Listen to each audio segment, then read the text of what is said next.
Let's talk about it with your leadoff market panel tonight. Joining us now is Wall Street Journal lead writer and CNBC contributor Gunjan Banerjee and CIC Wealth Management Executive VP and CNBC contributor Malcolm Ethridge, also the author of Financial Independence Does Not Happen by Accident. Gunjan, NVIDIA went down again today. Take us inside the Wall Street Journal. Was it full panic, hair on fire, fire alarms going off, people screaming in the hallways? Or what? I mean, is this stock allowed to go down?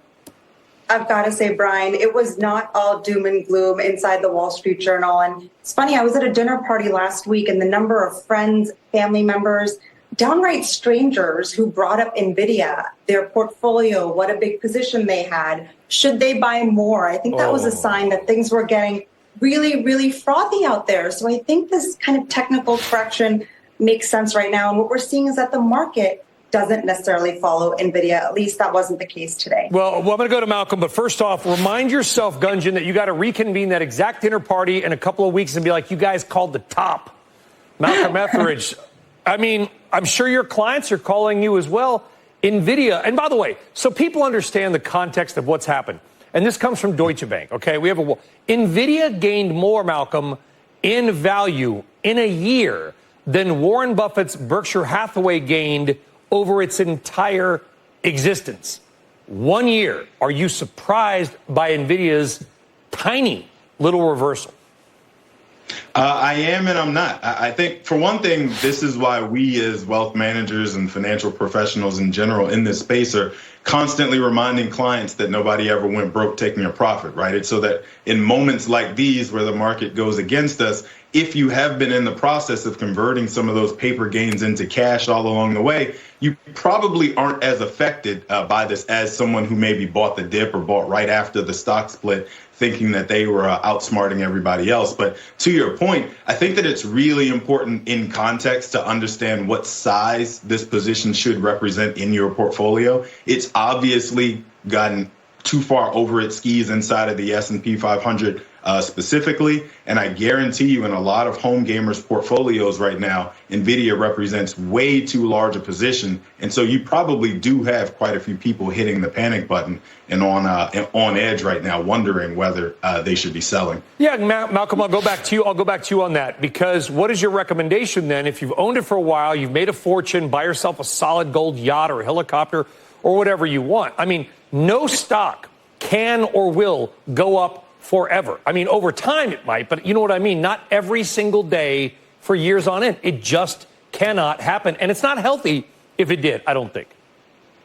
So in my book that you mentioned at the top, one of the key focuses is understanding the difference between speculating and investing. And that you just drew up is really the focus. It's whether you are investing for the long term and you really are trying to put these dollars to work to accomplish a long-term goal, versus, this is the equivalent of DraftKings or FanDuel for you, right? And if the answer is the former, then you probably want to be way more diversified than just one company that's been powering the entire market. I am okay as an investor with NVIDIA taking a breather here as the workhorse that has done a third of the work so far this year for the entire S&P index. I also do not own shares of NVIDIA directly, but because I own so much of the index, I'm already exposed to this name. So I feel comfortable with it taking a breather and allowing other companies that are powering the AI arms race as well to start to do some of the work and take their time in the sun. Yeah, from a macro perspective, Gunjan, I mean, it seems, I guess, like good-ish news